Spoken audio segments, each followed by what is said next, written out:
جمعۃ المبارک کی بابرکت ساعتیں توفیق الہی شامل حال ہے، اور یہ مبارک گھڑیاں اللہ کے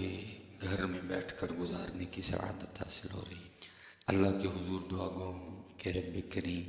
اپنی رحمت سے ہم سب کی اس حاضری کو اپنی بارگاہ میں قبول و منظور فرما، اور اپنے فضل و کرم سے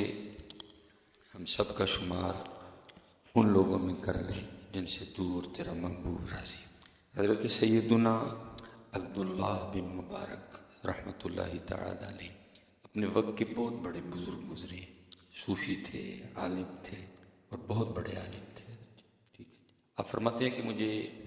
آج تک نہ اپنے بچپن کی ایک بوڑھی عورت یاد ہے، مجھے بھولتی نہیں۔ اکثر و بیشتر کچھ ہوتا ہے نا کہ ہمیں بھی نہیں بھولتا، وہ ہوتا ہی اتنا عجیب ہے کہ وہ اپنا ایک نقش چھوڑ جاتا ہے۔ ظاہر ہے کہ بچپن میں کوئی تھوڑی باتیں تو نہیں ہوتی، بڑی ہوتی، لیکن کچھ اس طرح کی ہوتی ہیں کہ نہیں بھولتی، بھلانے سے بھی نہیں بھولتی۔ تو آپ فرماتے ہیں ایسے ہی میں نے بھی اپنے بچپن میں بوڑھی اماں کو دیکھا کہ جو مجھے بھولی نہیں۔ تو آپ فرماتے ہوا کچھ اس طرح کہ وہ اماں نماز میں مشغول تھی، اور ایک بچھو نے 40 بار ان کو ڈسا، ایک بچھو نے دوران نماز ان کو 40 ڈنک مارے۔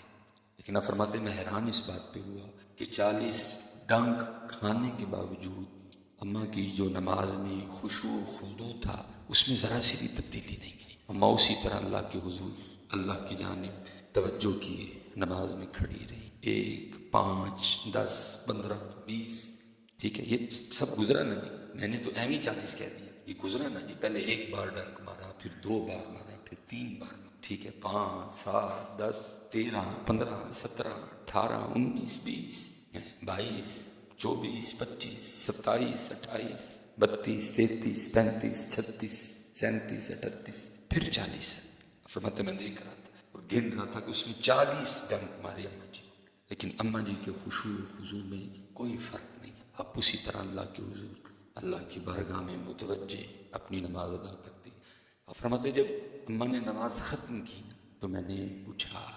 اماں جی آپ کو بچھو نے 40 ڈنک مارے تو آپ نے نماز توڑ کے بچھو کو ہٹایا کیوں؟ آپ کیوں نماز میں مشغول رہی اور ڈنک پہ ڈنک کھاتی رہی؟ تو آپ فرماتے ہیں وہ اماں مجھے آگے سے کہتی ہیں، بچے ابھی تو چھوٹا ہے، تجھے نہیں پتا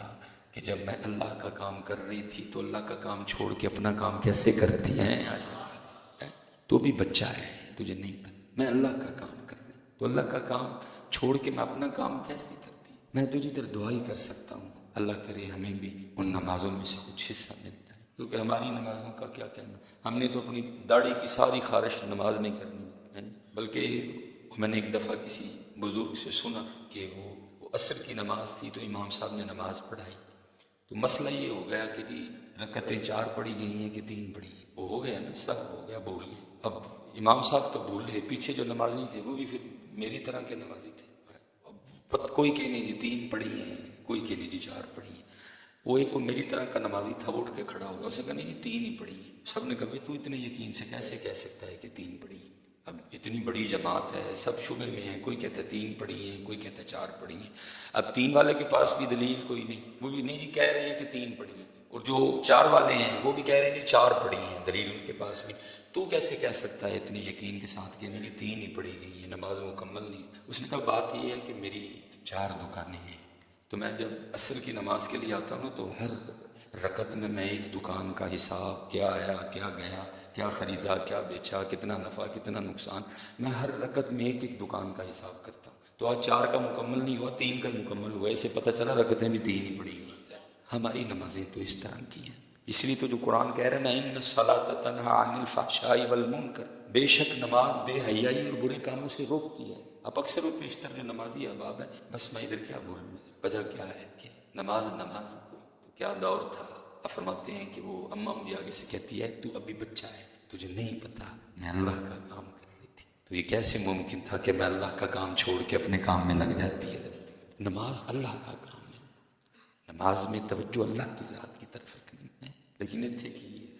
ادھے نمازی ہوں گی ننگے سے کیا تھکے ان کو، وہ خدا کے بندو اللہ کے رسول نے یا پگ سے نماز پڑھی یا ٹوپی سے نماز، کس کو یہ پف دکھانے آ جاتے ہیں؟ اس کو تو یہ تمہارے پف پسند ہی کوئی نہیں، وہ تو کہتا ہے مجھے میرے محبوب کے رنگ میں دکھاؤ اپنا، یہ کس کو دکھانے آتے ہو آپ؟ کیا ادھر کسی شیلا کو ملنے آئے ہو آپ؟ اس کو تو یہ پسند ہی نہیں تمہارا روپ، وہ تو کہتا ہے 2 ہی رنگ ہیں میرے، یا ٹوپی میں آؤ تو یہاں سر پہ پگ رکھ دیا، یا پتہ نہیں آپ کس کو پف دکھانے آتے ہیں، میری سمجھ سے باہر ہے۔ کیوں آپ اپنا رنگ چھوڑ چکے ہیں، کیوں آپ اپنا رنگ، میں اسپیشلی جو میرے نوجوان بیٹھا، میں دکھ سے کہنا سکھا نہیں ہے فلم بھی پکانی نہیں، اور ہم وہ بدبخت لوگ ہیں کہ ہم نے مسجدوں میں بھی اتار دی، میں دکھ سے کہنا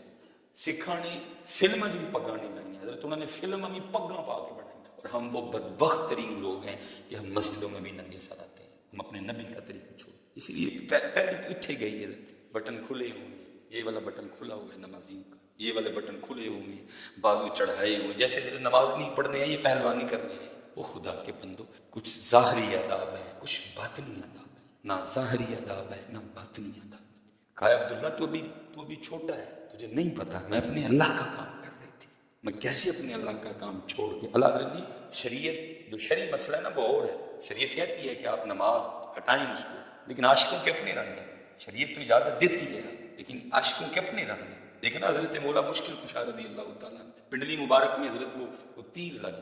لگ گئے، اب نکالیں تو کیسے نکالیں، کوئی اس طرح کی میڈیسن بھی ایجاد نہیں ہوئی کہ جناب وہ کوئی انجیکشن لگایا جائے، اتنی جو جگہ ہے حضرت وہ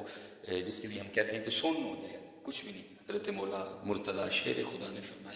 فرمایا جب میں نماز کے لیے کھڑا ہوں تو نکال لینا۔ وہی ہوا، حضرت علی پاک جب نماز میں کھڑے ہوئے تو خوف الہی سے حضرت جی، خشیت الہی سے، شوق الہی سے جسم مبارک نرم پڑ گئے، لوگوں نے حضرت کو نکال لیا بھائی۔ جب حضرت مولا مشکل کشا نے نماز ختم کی تو پہلا سوال یہ کیا، نکال لیا؟ عرض کی مولا تو کب کا نکال لیا؟ فرمایا مجھے تو پتہ ہی نہیں چلا کوئی۔ اور ہماری نمازیں کیا نماز ہے؟ اس لیے میرے بچوں، میں تھوڑا جذباتی ہو کے تھوڑا کڑوا بول گیا، لیکن یہ ضرورت ہے، ہمیں دکھ ہوتا ہے حضرت۔ میں اللہ دی قسم انگلینڈ گیا، یہ 2-3 بار بڑا میں نے پگ چی ویکھیا پئی، یہ تسی تے میں ہی حضرت جڑے کدی آ کے مسئلے کچھ حضرت تو باہر جانا ہے تے داڑھی چھوٹی کرا چھڑا، یا پر میں ہی جو آ کے حضرت تو باہر جانا ہے تے پھر میں ننگے سے، وہ انہوں نے فلمیں بھی پگیں پہن کے حضرت بنوائی ہیں، انہوں نے فلم میں بھی اپنے کلچر کو نہیں چھوڑا، وہ ان کا کلچر ہے، یہ سنت ہے۔ میں نے کلچر سمجھ کے نہیں باندھی کوئی بھی، میں نے یہ سمجھ کے باندھی ہے میرے محبوب کی، میرے آقا و مولا کی سنت ہے، وہ کلچر ہے، سنت ہے۔ وہ فلمیں بھی حضرت وہ سر پہ وہ پگ، ان کا جو ہیرو ہے، ہیرو نے مین رول ہوتا ہے نا، ہیرو نے بھی پگ پہن رکھی ہے حضرت، ہیرو کے بھی چہرے پہ داڑھی ہے حضرت، وہ ہیرو بھی ہے، لیکن ہم کیا ہیں، ہم اپنے نبی کا طریقہ